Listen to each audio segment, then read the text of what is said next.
Señora Presidenta, esa no ha sido mi afirmación, es algo regular más bien, ¿no? Que alguien empieza como viceministro y después pasa a ministro.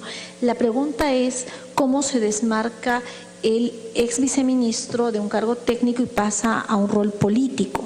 ¿Quién lo recomendó? Si es un cargo de confianza plenamente al igual que de viceministro. Esa es la pregunta, señora Presidenta. Señor Castilla.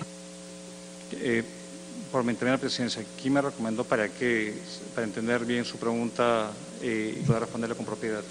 Señora Presidenta, le hago la precisión. ¿Cómo políticamente decide asumir un rol que lo aleja del tema técnico que ha enfatizado tanto el invitado? Señor Castilla.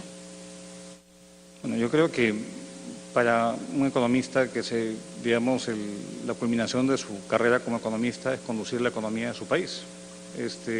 Entonces, yo no sé si la aspiración de todo economista sea ser ministro, pero aquellos que lo hemos sido, digamos, es llegar al pico de la carrera en términos profesionales de servir a su país como ministro de Economía.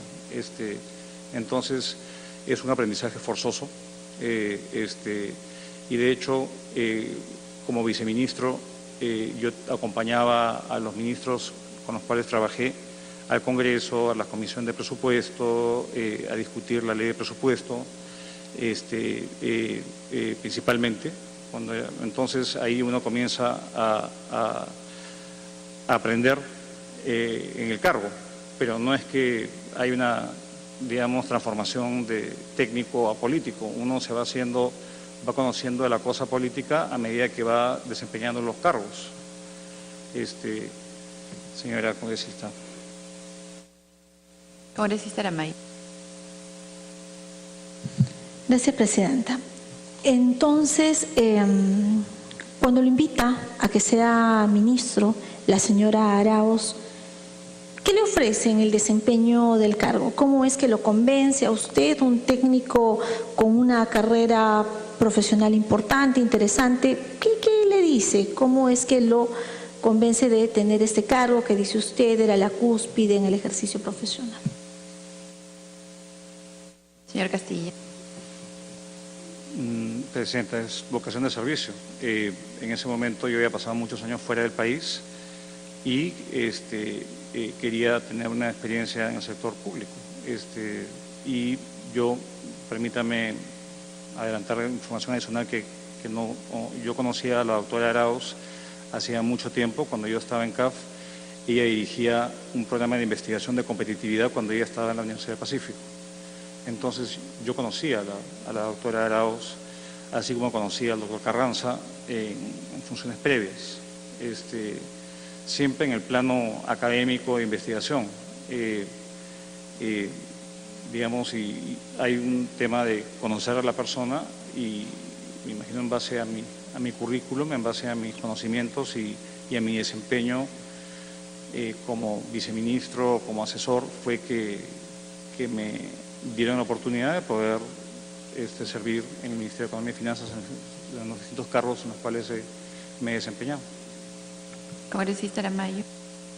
Señor Presidente, el invitado ya nos ha comentado que conoció al señor Jorge Barata y que tuvo con él 2 reuniones en el Ministerio de Economía y Finanzas, reuniones a las que además participaron varios otros funcionarios del MEF. La pregunta es si conoce al señor Marcelo Odebrecht y si ha tenido con él alguna reunión. Señor Castilla. Presidenta, no lo conozco y nunca he tenido una reunión con el señor Odebrecht. Congresista Aramayo.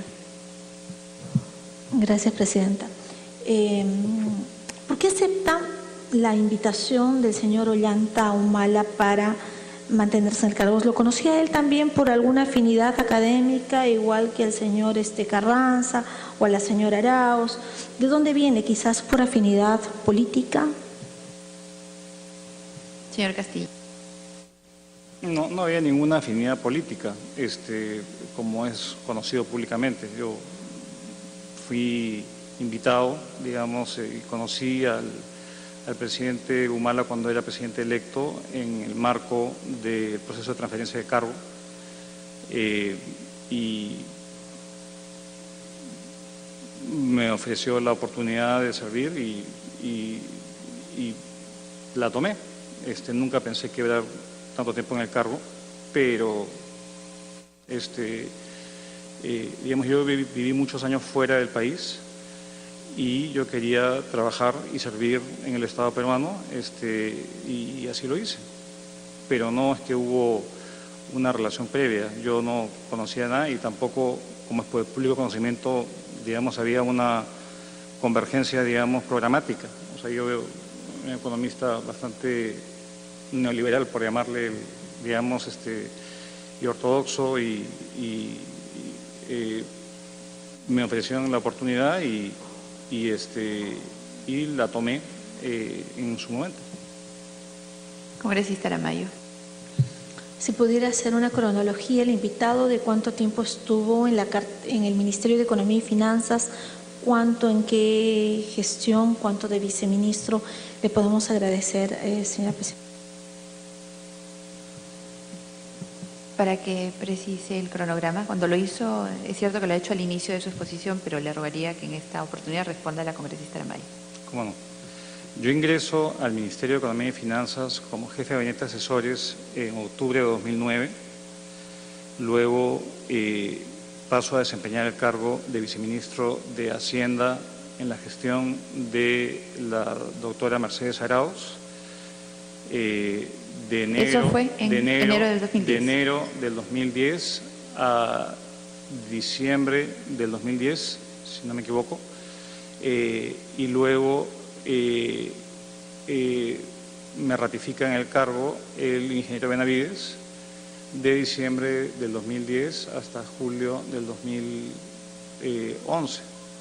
Y luego asumo el cargo renuncio el 15 de julio del 2000, o alrededor de esa fecha del 2011, y asumo el cargo el 28 de julio de 2011 de ministro de Economía y Finanzas hasta el 14 de septiembre del 2014, en que renuncio a dicho cargo. Congresista Aramayo. Gracias, presidenta. Entonces hablamos de que son casi 5 años en que está usted en el Ministerio de Economía y Finanzas como jefe de gabinete de asesores, después de viceministro y finalmente de ministro.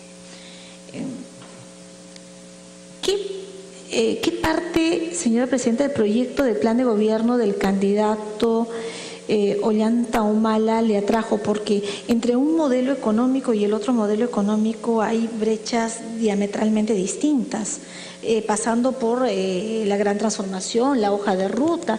Y yo quisiera entender a nuestro invitado, que además de ser académico, estudiador, qué tal versatilidad para cambiar de una postura abierta al mercado a una casi antisistema, que era lo que en algún momento había ofrecido políticamente el señor Ollanta Humala. Si nos puede responder. Señor Castilla. Cuando yo conocí al presidente electo, fue justamente, esa fue mi primera aprehensión. Decirle, usted me busca a mí, señor presidente electo, cuando yo no comulgo con sus ideas, y lo que el presidente electo en su momento me manifestó es que él quería implementar lo que se denominó como la hoja de ruta, que era una moderación de sus ideas. Él, de hecho, me dio, y recuerdo esto con mucha claridad, me dio el documento de la gran transformación y me dijo, léelo y dime si esto es viable o no es viable. Y le di mi opinión, muy sincera y franca, de que no era viable en su mayoría, y me dio el beneficio de poder hacer los cambios, digamos, que yo consideraba pertinentes. Obviamente preservando lo central, que para él era un tema muy importante, que era el tema de la inclusión social. Entonces, la primera tarea fue cómo compatibilizar y tecnificar los programas sociales, recuerdo, y cómo financiarlos sin que esto merme la solvencia y la disciplina fiscal que ha caracterizado al país por muchísimos años. Entonces, esa fue la tarea que él me comentó y me dio la libertad de poder hacer los cambios que yo considerada importante realizar, y yo di mis pareceres, y él los tomó y fue, como es de público conocimiento, moderando y cambiando sus ideas y respetando, digamos, el gran activo que tenía el país, que es su manejo macroeconómico. Congresista Aramay. Entonces, presidente, estamos frente al responsable de que haya traicionado, entre comillas, el señor Ollanta Humala a las huestes izquierdistas. Porque recuerde usted de que gran parte de los aliados políticos que tenía en aquel entonces el señor Ollanta Humala, el señor Salomón Lerner y algunos otros que protestan respecto a cómo el modelo económico fue diferente respecto a la oferta política y el plan de gobierno en ejercicio que presenta, lo habría cambiado usted. Usted es el autor de los cambios que hace Ollanta Humala, porque le traslada además la confianza para que usted evalúe qué era viable y qué no era viable.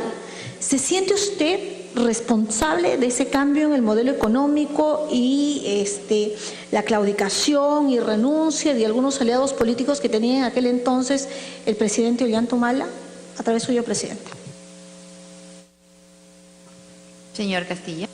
No, yo no voy a ser presuntuoso de sentirme responsable de nada. Le estoy narrando los hechos textuales, que fue que él me dio el documento de la gran transformación y me dijo evalúalo. Yo lo evalué conjuntamente con técnicos que me acompañaban y mi conclusión fue que muy poco era rescatable de ese documento, salvo de mejorar, digamos, focalizar los programas sociales. Yo me acuerdo con claridad que desterré la idea de un cambio constitucional en el capítulo económico, digamos, que eso, digamos, iba a hacer que retrocediera el país en lugar de avanzar, justamente en su meta, que era lograr un crecimiento que llegue a todos. Entonces, fue un conjunto de otros, yo hablo por mi caso, hubieron otros miembros del gobierno que también habrán, digamos, ministros o que habrán contribuido, digamos, a esto, y en todo caso el presidente de la República lo que hizo fue, digamos, poder llevar adelante su plan de gobierno no en base a la gran transformación, sino en base a la hoja de ruta, que era una versión bastante descafeinada, digamos, de la propuesta inicial.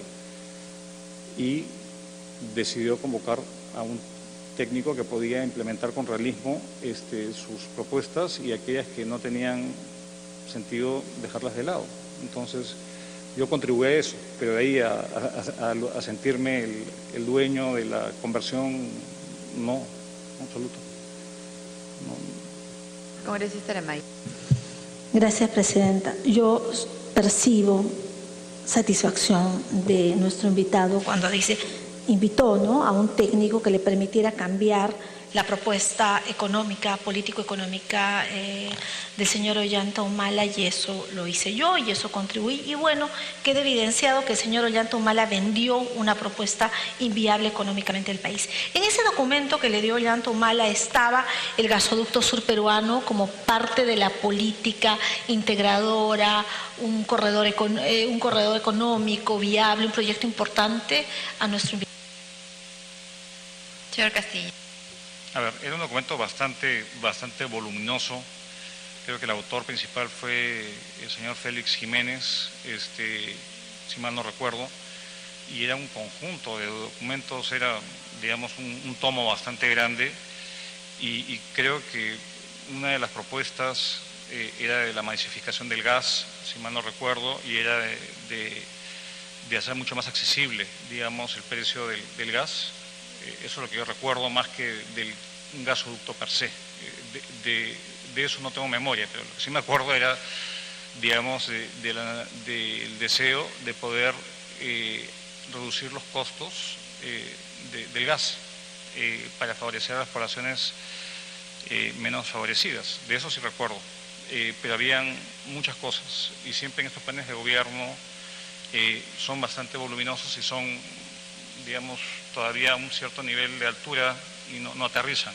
Son planteamientos más que líneas programáticas de acción.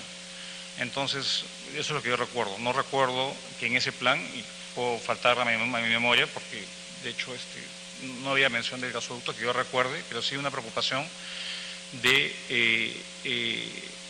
llegar, digamos, a reducir los costos del gas, y una preocupación por mejorar la calidad de vida de todo el país, incluido el sur, que era una de las regiones, digamos, más menos favorecidas por la prosperidad que habíamos tenido en los últimos años. Congresista Aramayo. ¿Y cuánto el invitado lo apoyó en ese propósito? ¿Cuánto avanzó de este proyecto en su gestión? Señor Castilla. Bueno, ahí, una vez que ya yo asumí el cargo de Ministro de Economía, ya es un rol distinto, porque ahí hay ministros que tienen responsabilidades en sus carteras,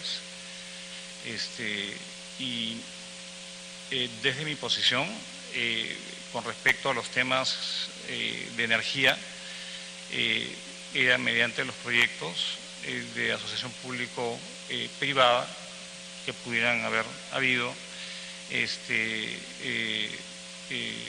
principalmente porque era el sector, digamos, de energía y minas, el sector encargado de llevar adelante estos proyectos. Hay una separación, según la LOPE, de funciones entre las distintas carteras. Entonces, mi rol era, en tanto habían proyectos que involucraban a entidades adscritas al sector economía, como son los proyectos de asociación público-privada. Congresista Aramayo. Voy a apelar a la memoria de nuestro invitado. Quizás se recuerda al expresidente Ollantumala hablando de los balones de 14 soles, de gas para todos, y después, como él conoce la propuesta, dígame usted, ¿cree que parte del financiamiento para la campaña del expresidente Ollantumala se sustenta en su oferta de la masificación del gas? A través suyo, presidente. Señor Castilla. No sabría decirle. Ahora, digamos, lo que sí es un hecho es que él ganó abrumadoramente en el sur, y como es de público conocimiento y por los medios de comunicación, digamos, la gran promesa era esa, en el sur del país, y por eso es que tuvo congresistas, digamos, por ejemplo, la región Cusco, todos los 4 o 5 congresistas eran de su agrupación política. Entonces eso es lo que yo puedo, no voy a emitir, digamos, un juicio de valor de cosas que no están dentro de mi competencia exacta. Yo tengo 3 preguntas más para terminar, presidenta, pero no puedo obviar el invitado, que si bien es cierto, tuvo una gran representación por departamentos del sur. Después esos mismos congresistas son los primeros en claudicar, cuando ven que el tema programático político no lo cumple Ollantumala, un tema en una valoración y un rol político que ayuda a nuestro invitado, porque finalmente le traslada el plan de gobierno y usted le dice, mire, esto no es viable, entonces cambia usted esa propuesta política para hacer otro plan de gobierno. La gente que dice que lo respaldó y por la cual es electa la representación congresal, sobre todo en el sur, se van y lo dejan. Un tema político que, bueno, podríamos analizarlo en otro momento. Yo voy a terminar con 3 preguntas, señora presidenta. Usted salió a través de la presidencia con rumbo al Brasil entre el año 2002 y el 2014, 6 veces con 7 pasaportes diferentes.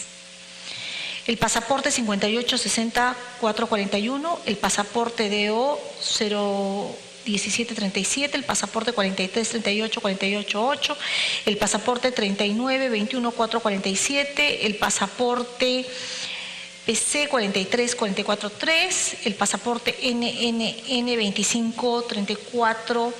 2534-246, el pasaporte NNN 06-44575. ¿Cuál es el motivo de sus visitas al Brasil, estas 6 visitas, y cómo explica nuestro invitado, presidenta, esta variedad de pasaportes? Señor Castilla. A ver, ¿Puede por favor repetir la cantidad de veces? No repita los números de pasaportes, sino cuántas veces dice que fue a Brasil y en qué periodo, por favor, para precisar la respuesta. Con todo gusto. 6 veces con 7 pasaportes diferentes.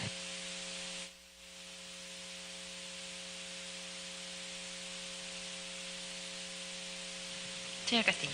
¿Puede precisar el periodo, entre qué periodo, por favor? Entre el año 2002 y el año 2014.